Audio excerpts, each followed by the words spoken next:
Yeah. Wow. Unrivaled. This was Monday's ratings, folks. I mean, something else. Something else. I mean, you're getting destroyed by the baking championship next generation. Is Picard on that one? Does anybody know? I don't know. That's on the Food Network. Oh, shit. Wow. Those numbers you just saw aren't a typo. Unrivaled's Monday night doubleheader on TNT pulled 110,000 viewers for the first game, then dropped so low for the second game that Nielsen couldn't even calculate a proper rating. We're talking somewhere between 60,000 and 70,000 people total on a major cable network. During primetime, to put that in perspective, a baking competition show on Food Network beat them by nearly double. This is the league that was supposed to revolutionize women's basketball.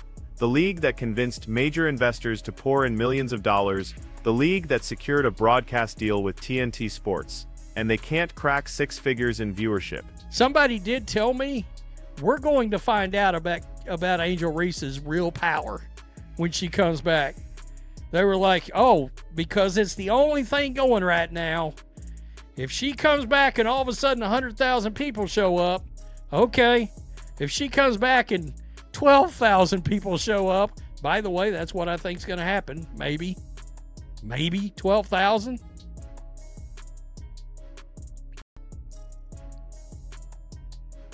Here's what makes those ratings particularly devastating. Unrivaled isn't just any startup league. It's co-owned by Nafisa Collier and Brianna Stewart, 2 of the biggest names in women's basketball. It's backed by significant venture capital. It's broadcast on TNT, not some obscure streaming platform, and it features 30 of the WNBA's top players.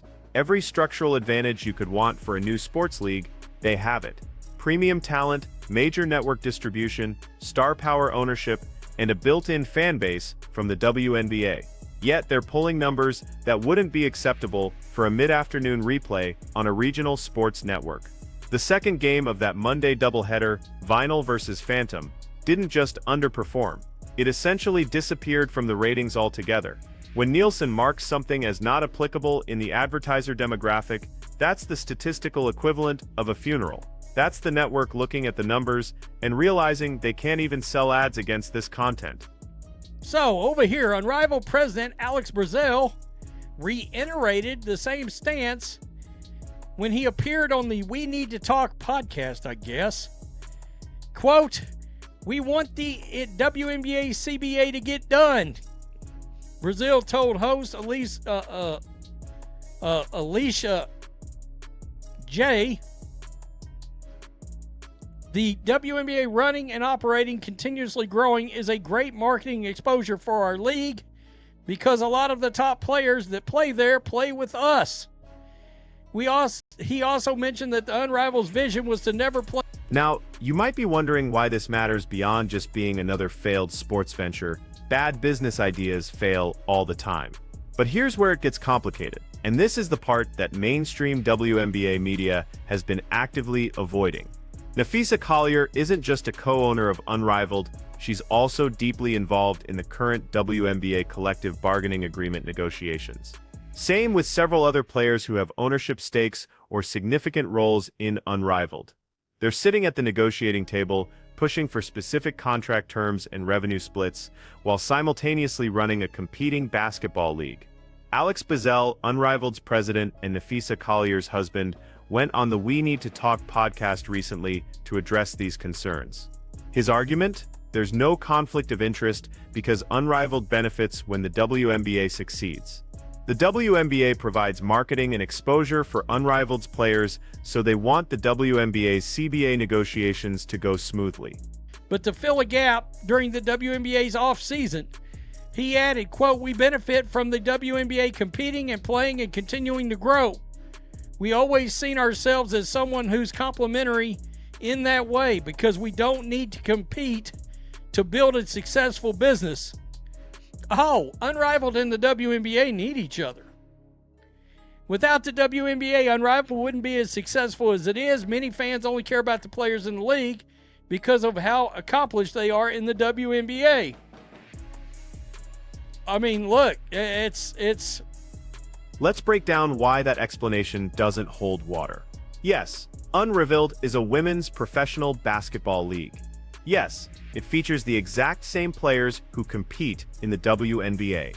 Yes, those players with ownership stakes in Unrivaled are involved at high levels in CBA negotiations. That's 3 checks in the conflict of interest column. The argument that Unrivaled needs the WNBA to succeed actually makes the conflict worse, not better. Because now you have player owners who need to balance 2 competing interests during negotiations. Do they push for maximum WNBA salaries and benefits, which might make it harder for Unrivaled to compete for those same players' time and energy, or do they leave room in the WNBA deal for Unrivaled to remain attractive? Bezel also claimed that Unrivaled was never meant to compete with the WNBA because they only play during the WNBA's offseason. But that's not how leverage works in negotiations. The very existence of Unrivaled as an alternative option changes the dynamic at the bargaining table, regardless of when games are played. And more because of the CBA negotiations. Because look, a lot of the people in high places, Unrivaled has given them exposure to talk and to, run at the mouth. And a lot of these players involved have run out the mouth, Nafisa Collier being one, during Unrivaled games, and it's like, honestly, kind of making you look worse. I think it's turned some fans even away from Unrivaled. They're like, we keep hearing this. Here's the business reality that nobody wants to acknowledge publicly. When Unrivaled was raising money from investors and negotiating with TNT Sports, they absolutely sold those people on the idea that Caitlin Clark would eventually join the league. There's no way around this. Clark is the only player in women's basketball who moves the needle significantly with casual fans. She's the only one who can guarantee substantial television ratings. Every investor doing basic due diligence would have asked about her potential participation. And the answer they got, whether explicitly stated or strongly implied, had to be optimistic. Remember the narrative in that first off-season? Unrivaled was holding a roster spot for Clark until the last possible minute. Stories kept leaking about how much money they were willing to pay her, reportedly over $1 million just to play in their startup league.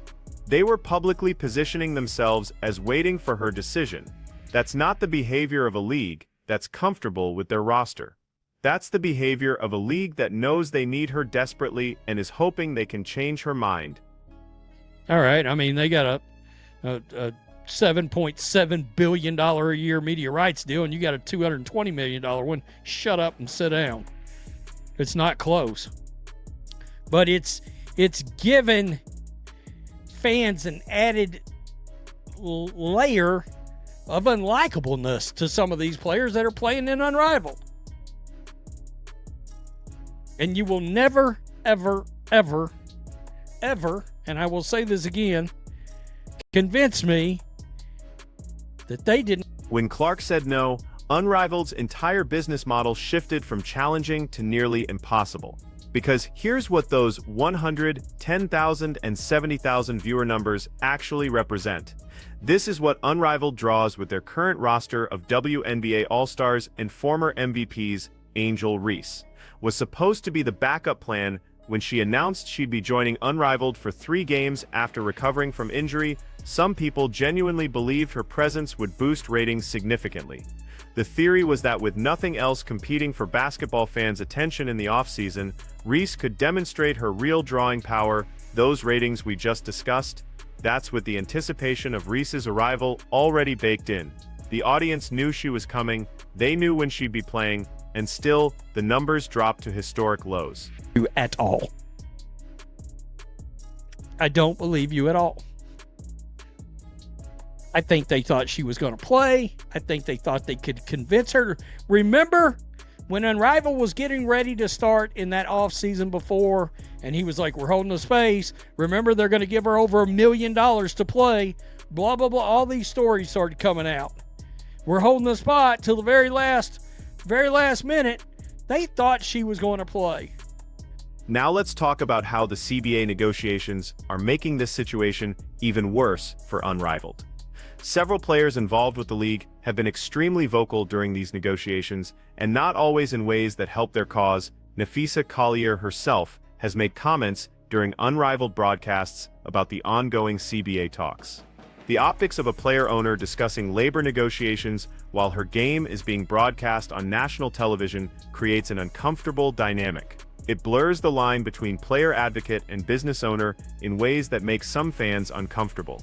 The current CBA dispute centers on the WNBA Players Union reportedly turning down a deal that would have substantially increased salaries and benefits. The exact numbers haven't been made public, but reports suggest it was a significant offer, yet the union declined, with some players suggesting they deserve compensation closer to NBA levels.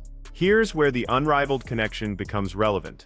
The WNBA's new media rights deal is worth $2.2 billion over 11 years, which works out to $200 million per year. The NBA's media rights deal is worth $76 billion over 11 years, or about $6.9 billion per year. That's not a small gap, that's a 34-to-1 ratio. To lasso of truth, go a long way right now. Tell me what you think, Unrivaled. Has unraveled officially. Sounds like the rats are trying to find a board to float on in the middle of the ocean. Peace, I'm out. Till next time. Thanks for watching the show. Be sure to like, comment, and subscribe. Be sure to tune in next time on Black and White Sports. Some fans are starting to connect dots that reflect poorly on Unrivaled and its player owners. The narrative throughout the WNBA season was that players needed better compensation because they were undervalued and underpaid. Fair enough, but now, when presented with a substantial raise, the response is that it's not enough because NBA players make more. That shift in messaging makes it look less like a fight for fair compensation and more like unrealistic expectations.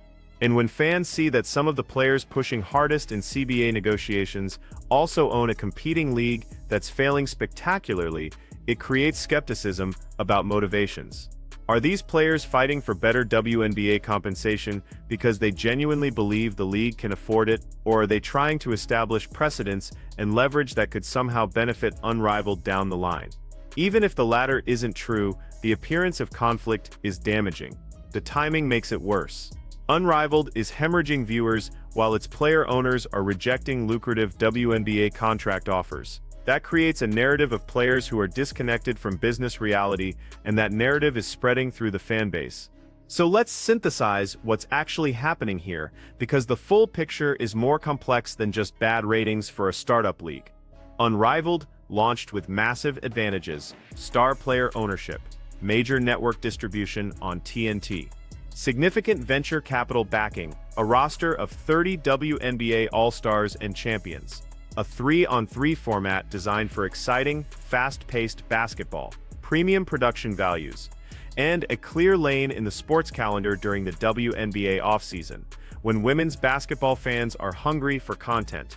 Despite all of that, they're pulling television ratings that are catastrophically bad, not just disappointing, not just below projections, but genuinely historic in how low they are. The second game of their Monday doubleheader drew so few viewers that Nielsen couldn't calculate a proper demographic rating. That's not supposed to happen on a major cable network during primetime. The business implications are severe. TNT Sports paid for broadcast rights, expecting certain audience levels. Advertisers committed money expecting certain demographic reach. Investors put in capital expecting certain growth trajectories. None of those expectations are being met, not even remotely. And here's the part that makes this particularly awkward for everyone involved. They knew Caitlin Clark was the key. They had to know every piece of data from the 2024 WNBA season showed that Clark was driving viewership in ways no other player could match.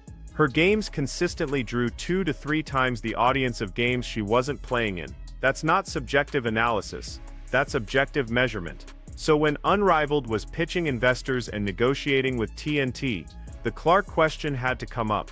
What's your plan if she doesn't join? What's your backup strategy? And whatever answers they gave clearly weren't accurate, because there's no way these current ratings represent anyone's acceptable backup scenario. The conflict of interest issue compounds everything. In a normal situation, a failing business venture would be a private matter for the owners and investors. But when those owners are also WNBA players involved in CBA negotiations, their business failure becomes relevant to labor discussions. Think about the position this puts Nafisa Collier in. She's negotiating for higher WNBA salaries, while her own league is demonstrating that women's basketball without Caitlin Clark can't draw viewers even with optimal conditions. She's arguing that WNBA players deserve compensation closer to NBA levels, while her own business is failing to generate revenue that would justify such compensation. That's not an attack on Collier personally. It's an observation about an impossible situation created by having player owners involved in league negotiations. The conflicts are inherent and unavoidable. Alex Bazel's explanation that Unrivaled benefits from WNBA success doesn't resolve the conflict. If anything, it highlights how player owners have to balance competing interests. Do they push for maximum WNBA compensation and benefits, which might make Unrivaled less attractive to players? Or do they moderate their WNBA demands to preserve Unrivaled's viability? The answer affects both leagues, and player owners can't fully separate their interests in one from their interests in the other. That's literally what conflict of interest means. Now let's talk about the fan reaction, because that's where this gets really messy. Throughout the 2024 WNBA season, there was a narrative that players were fighting for respect and fair compensation. Many fans supported that fight, but the CBA situation has complicated that narrative significantly. When reports emerged that the players' union turned down a substantial salary increase, fan support started fracturing. Some fans understood that players were negotiating for long-term structural changes, not just immediate raises. But other fans saw players rejecting good money while claiming poverty, and that created resentment. The Unrivaled connection makes it worse. Fans are watching player owners run a failing business while simultaneously demanding that the WNBA pay them like the league generates NBA-level revenue. The cognitive dissonance is creating backlash, and some of the player comments during this period haven't helped. When players suggest they deserve NBA-level compensation while their own league is pulling 70,000 viewers, it comes across as delusional. Fair or not, that's how it reads to fans who understand basic business math.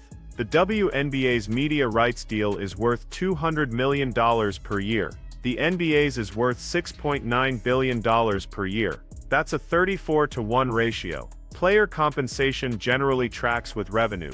So when WNBA players argue they should be paid like NBA players despite generating a fraction of the revenue, fans tune out. This is where Unrivaled's failure becomes a teaching moment about women's basketball economics. The league was designed to prove that women's basketball could succeed as a standalone product with proper investment and marketing. It had every advantage a startup could want, and it's failing because the audience isn't there in sufficient numbers. That's not a commentary on the quality of women's basketball. The games are competitive and well played. It's a commentary on market reality. The audience for women's basketball without Caitlin Clark is substantially smaller than the audience with her. Unrivaled's ratings prove that conclusively, which brings us back to the CBA negotiations and why this all matters. The WNBA players are negotiating based partly on the assumption that they're underpaid relative to the value they generate. But Unrivaled's failure suggests that assumption might not be accurate. The players' Unrivaled features are among the WNBA's best, and they can't draw viewers without Clark. That doesn't mean WNBA players don't deserve raises. It means the raises need to be based on realistic revenue projections, not aspirational thinking about what the league could generate if circumstances were different. The players' union reportedly turned down a deal that would have significantly increased compensation. Maybe they're right to hold out for more. Maybe the WNBA can afford better terms than what was offered. But the Unrivaled rating suggests that player leverage in these negotiations might not be as strong as some players believe. Because here's the uncomfortable truth. If Unrivaled can't succeed with 30 All-Stars, premium production and major network distribution, What does that say about player value in the broader market? If TNT Sports is looking at these ratings and regretting their investment, what does that mean for future media rights negotiations? The WNBA's recent media rights deal was driven substantially by Caitlin Clark's impact on viewership. Everyone in the industry knows this, even if they won't say it publicly. Clark's games drew audiences that made networks willing to pay premium rates for WNBA content. Without her, those numbers dropped dramatically, as Unrivaled is demonstrating. So when player owners of Unrivaled sit at the CBA negotiating table, they're carrying the weight of their league's failure with them. They're arguing for compensation models while their own business proves that the market for women's basketball is smaller than they projected. None of this means Unrivaled can't eventually succeed. Startup leagues often struggle initially. Maybe they'll find their audience over time. Maybe Angel Reese's 3 games will provide a ratings boost that changes the trajectory. Maybe they'll adjust their format or marketing and turn things around. But right now in this moment, Unrivaled is failing. And that failure is happening while its player owners are involved in CBA negotiations that will shape the WNBA's future for years. The conflict is real, the implications are significant, and the mainstream media's reluctance to address it directly is doing fans a disservice. So where does this leave us? Unrivaled is pulling historically bad ratings despite having every advantage. Its player owners are involved in CBA negotiations while running a competing league. The WNBA Players Union has rejected a substantial salary increase while some of its members demonstrate poor business judgment. And Caitlin Clark, the one player who could have made Unrivaled viable, is playing golf and living her best life while watching this unfold from a distance. The question isn't whether Unrivaled will survive. Maybe it will, maybe it won't. The question is whether the WNBA players involved in both Unrivaled ownership and CBA negotiations can credibly claim there's no conflict of interest. Based on everything we're seeing, that claim looks increasingly difficult to defend. What do you think? Is this a legitimate conflict of interest?